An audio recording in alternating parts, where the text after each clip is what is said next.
I made every single one of these mistakes. Every single one. And for a long time, the story I told myself was simple. The problem was my ex. If she would just stop twisting things, if she would just be reasonable once in a while, if she would just stop putting stuff in my kid's head, then I could breathe again. I was sure that if she changed, I would be okay. But here's what nobody told me, and what took me way too long to figure out. The thing that was destroying me wasn't her. It was what I was doing in response to her. And if any part of that sounds familiar, this video is for you. Look, I'm not here to tell you your ex is a saint. She probably isn't. What she's doing is probably real, and it probably hurts. But here's the problem with staying focused on only her behavior.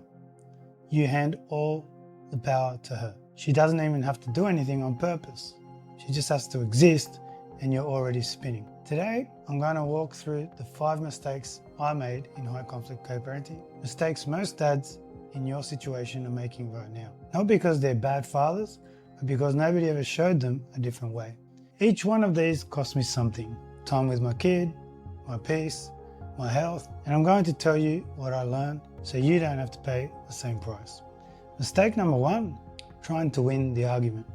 I would spend an hour, sometimes longer, crafting the perfect response, the one that laid out the facts so clearly she couldn't possibly argue back. The one that would finally make her see the truth. I'm talking screenshots, timestamps, bullet points, a case that could hold up in court. You know what happened every single time? She found something to argue about every time. Because in a high conflict situation, the argument was never actually about the argument. It was about staying engaged. It was about keeping the connection alive, even if that connection was conflict. Every time you try to win, you lose. Because winning means you're still playing the game. The moment I stopped trying to win arguments and started treating every message like a business transaction, short, factual, about my son, was the moment I stopped going to bed with my jaw clenched at night. But the next mistake, that one almost cost me my relationship with my kid. Mistake number 2, putting my kid in the middle. Now, I told myself I wasn't doing this. I was just asking questions. You know, what did you guys do at mum's house this weekend? Did she say anything about me? Has her boyfriend been around the house a lot? I told myself I was just staying informed, being an involved dad. But my kid felt it. They always do. They started protecting her, or playing both sides, telling me what I wanted to hear, or going quiet the second he's back with me. Because they were carrying something they were never supposed to carry. And your kids don't need more information flowing between houses. They need safety. They need to know that being with you means they can just be kids, not witnesses, not messengers, not spies. The day I stopped asking questions about her side, my kid started opening up to me more, not because I pushed for it, because he finally felt safe enough to just relax. Mistake number 3, and this one I was the worst at, reacting to every single provocation. She sends a message at 10 p.m, I respond immediately. She changes her mind on him being able to see me, I fire back straight away. She makes insulting and rude remarks about me, maybe screenshot it, or I talk to my friends about it. I lose night's sleep over it. Every time, like clockwork. What I didn't understand then was what was actually happening in my body in those moments. My hands would shake, my chest would tighten, I'd go from calm to completely wound up in about 5 seconds. And I'd react, and then immediately regret it. Here's what I now know. Provocation only works if you react. When you react, you confirm that she still has the power to control your emotional state. When you choose not to react, not because you're weak, not because what she said or did was okay, but because you've decided she doesn't get to own your peace anymore, everything shifts. Stay with me because I'm going to explain exactly what's happening in your nervous system in those moments. Mistake number 4, expecting logic from someone who isn't operating from logic. I would show up to every conversation with evidence, timelines, screenshots, receipts going back months, a rational, clearly laid out argument.